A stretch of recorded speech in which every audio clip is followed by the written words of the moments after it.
Do non-fallen spirits attain childship to God? Part 1. BD number 8793A.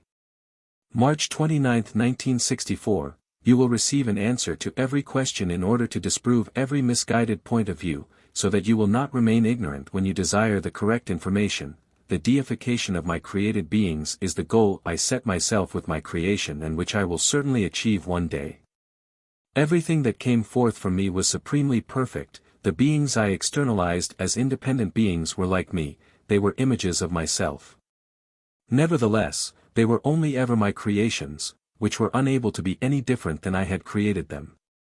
They were my living creations. But I wanted to have children next to me. For this reason I released them from my will when they were to prove their will as to whether they would retain their perfection despite the option of turning it in the opposite direction. This past test of will also subsequently presumed that the being was subject to all temptations which it had to resist, for all strength requires the resistance upon which it can prove itself. Understand this correctly, each being was confronted by temptation because it possessed free will which was able to choose either direction.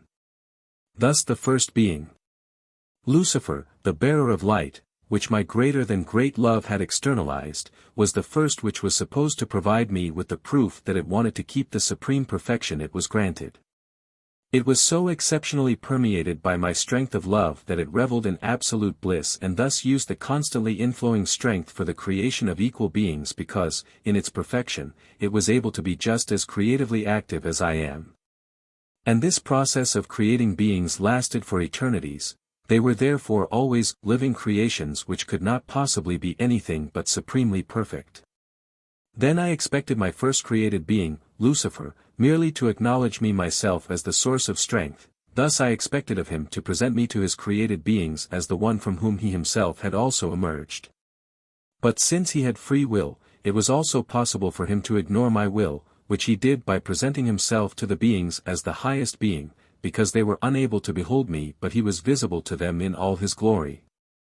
Thus he did not pass the test of will and confronted the created beings as a tempter.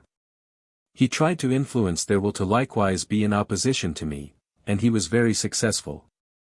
For many of these beings, despite their abundance of light, despite utmost realization, acknowledged him as the Lord of eternity and renounced me, precisely because I was not visible to them.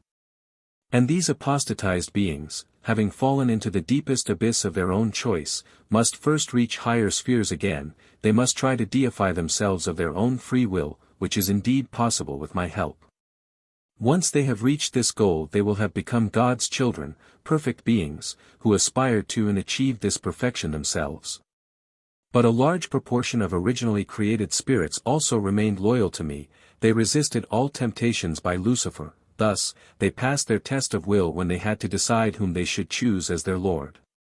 So what is their situation in regards to the childship to God? You must know that these beings enjoy utmost bliss, for they did not forfeit their perfection and are constantly permeated by my strength of love, which makes them incredibly happy. But on account of their perfection, they are also knowledgeable, they know my plan of salvation. The wretchedness of the fallen original spirits is evident to them and their love is so great that they also take part in the work of redemption in order to advance the return of the once fallen spirits. This redemptive work, however, requires eternities, which you humans are incapable of estimating. And time and again the original spirits in the stage of a human being are in need of active help, for although they shelter the divine spark of love within themselves which enables their return, they are so weak that they require assistance. This is granted to them by those beings of light which embody themselves on earth for this very purpose and therefore also take the path through the abyss where they are subjected to all temptations and consciously pass their test of will, which lets them become a child so that it can create and work completely freely next to me and not only work according to my will, even though these non-fallen spirits are also granted unlimited bliss. It is the immense number of fallen beings which requires eternities until the goal is reached.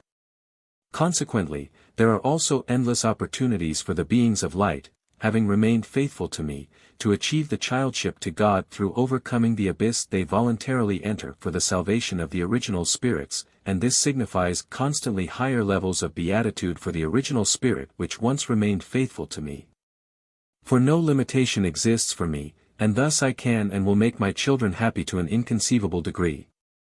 A countless number of original spirits have already offered to take the path across earth, who mainly had the salvation of their fallen brothers at heart, hence they did not embody themselves on earth for selfish reasons, they did not walk through the abyss for the sake of the childship to God, but nevertheless attained this childship to God and returned to me as my children.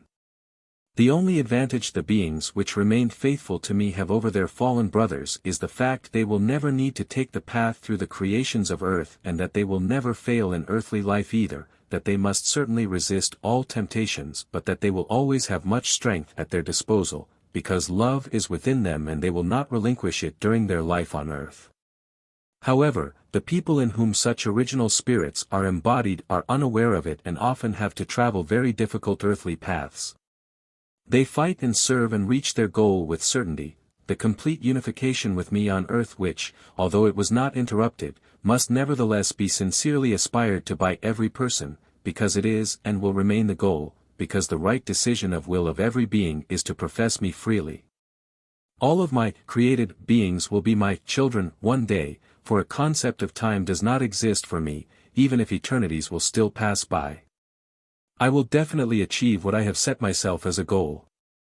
Nevertheless, you humans should not believe that these beings which remained with me can be called less happy, for their will is already so inclined that their love for me is exceedingly powerful and constantly growing, and I reward this loyalty to me accordingly, but neither will I deny them the bliss which is guaranteed to them through the childship to God.